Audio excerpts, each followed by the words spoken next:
Don't forget to hit that like button, share, and subscribe for more tokusatsu content, and I thank you for your continued support.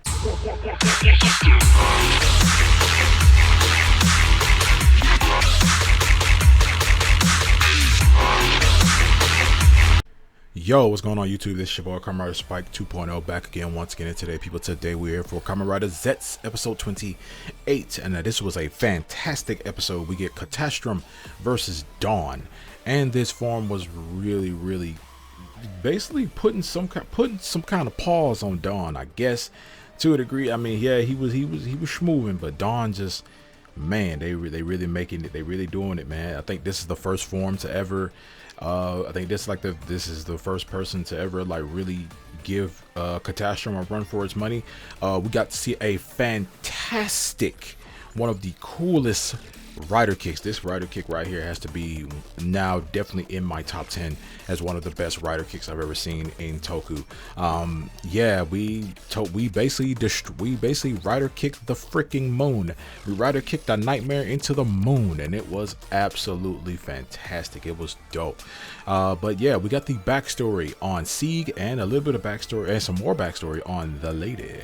And with that, we see that Sieg, I guess Sieg was a criminal brought into Code, and it seems like he's always been this super smiley, cynical, taking anything seriously type of dude. We even saw a little small flashback of him strapped to a chair and having these agents beat the ever living crap out of him, like all the way to like a bloody pulp. Man, and he was smiling the whole freaking way through. We got to see a flashback that took place back in 2004. Seems like Code has been around. We're in 2026 now, and they've been around since 2004. So yeah, Code been here a long time. Really long time, about way before Baku was even freaking born. But we finally see some camaraderie between Baku and our boy Odaka.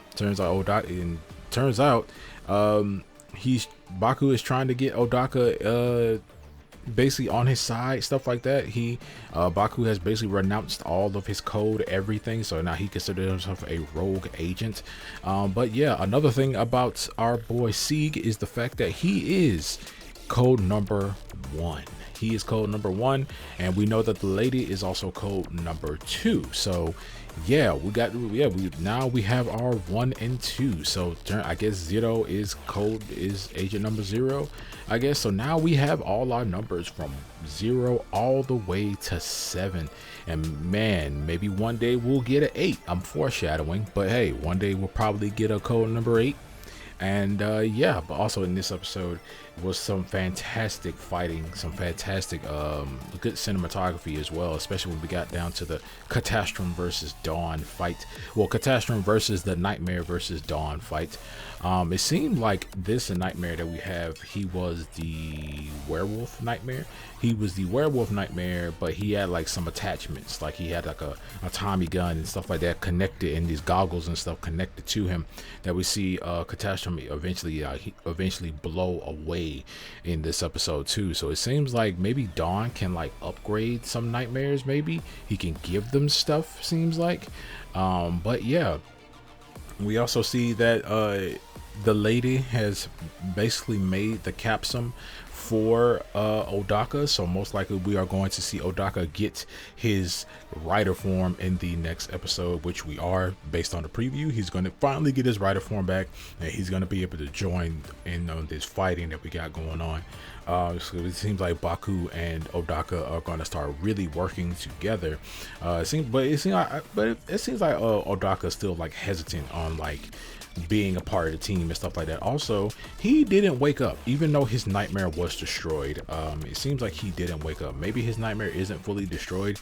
Maybe Baku is the one that needed to destroy the nightmare, but it seems like his nightmare, he didn't wake up from his dream. Maybe his nightmare is back in the the fight club place and stuff like that. Maybe he's gonna have to fight his nightmare himself, and inevitably end up getting himself out of there, because we see at the end of the episode that Sieg ends up kidnapping Odaka and putting him in a cage. Yeah, so it seems like our boy Odaka is gonna have to fight his way out when it comes down to getting his rider form, maybe, and possibly having to fight his nightmare himself, because the first time we see his nightmare, Baku's the one to destroy it, and then the second time we see his nightmare, Dawn is the one to destroy it. So now, third time's the charm, I guess. We're gonna see Baku, we're gonna see Odaka, and if I use their names together, we're gonna see Odaka ended up taking on his own nightmare. Maybe not, maybe so. I feel like that should be the case anyway, because it's his nightmare. He should be the one to overcome his own nightmare. But yeah, we also get the with even more backstory on Sieg. It seems like he's the one that he did the same thing Baku did, or Baku did the same thing he did, which was like absorbing and embracing nightmares and inevitably making you a monster. And Odaka tells this to Baku, and Baku basically says, well, I'll just defeat all the nightmares before that happens to me. So yeah, that's why he's using Catastrophe in this episode too. We also got to see the base form return in this episode. Impact has come back, and it was stronger thanks to him getting multiple impact capsules and fusing them together, and basically making his base form, his original rider form, way stronger than it already was, which I was really dope to see. Yeah, we also saw how Sieg he was chasing Nem. He wanted to know like who Nem is, and like you say, you're a woman born of the nightmares and stuff, like you were cursed with nightmares before even birth. So I need to know what that is. And we see him chasing Odaka and Nem all around the nightmare, trying to basically, I guess, capture Nem, I guess. So yeah, and we see Odaka ended up using the recovery capsule, and does end up giving it back to Baku after he ends up basically revitalizing his gunblade, like he did in the original timeline / premonition. But yeah, there was a really good episode. I did thoroughly enjoy the backstories that we got with everyone, showing how long basically showing how long Code has really been here, showing how Sieg ended up becoming part of this. It seems like he was a criminal at first, and they brought him in to that. We get some more word about this Somnia project, or this basically saying Somnia is supposed to be Code's ultimate weapon. We see number 3 talking to number 5 about this, and we see that Kuroha, number 6, she's still in the hospital. They haven't showed her actress yet, so maybe her actress is off doing something else possibly, and that's why we haven't seen her character. I mean, we know where her character is. Her character is still critical condition in a hospital, but we haven't seen a face. We haven't seen her face that at all. But yeah, man, this is a really good episode. I thoroughly did really like this episode, especially how ruthless Sieg is and stuff like that. He was not impressed. He was not afraid or impressed with kind of sort of with Catastrophe's power anyway. He was just that's a pretty good destruction, man. You cool, I guess, whatever. But that's kind of like the attitude that he gave off when it came down to seeing the power of Catastrophe. And but yeah, next episode we are getting the debut. Well, probably it might happen at the end of the episode, but we're getting the debut of our new form, which is Orderm. We're getting the debut of that. Nox is getting his rider form back, and also Minami. It turns out to be a secret agent. Turns out she's been an agent this whole time. I don't know what that's about. I mean, I guess they were foreshadowing as well by her, taking off her necklace, the cat thing and all that jazz.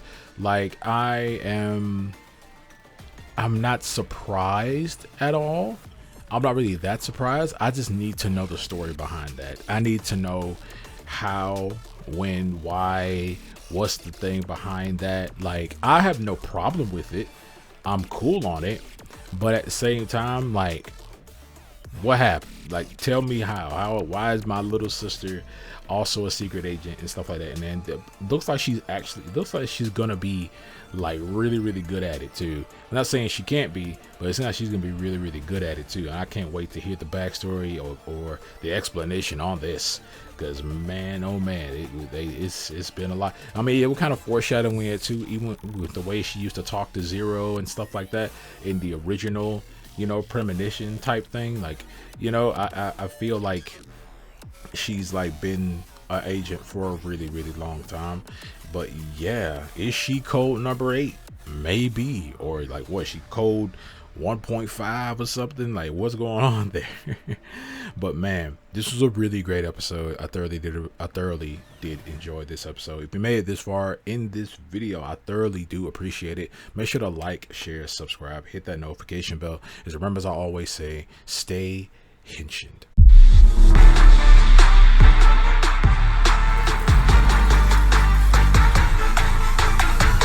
Yeah, the shining golden sign.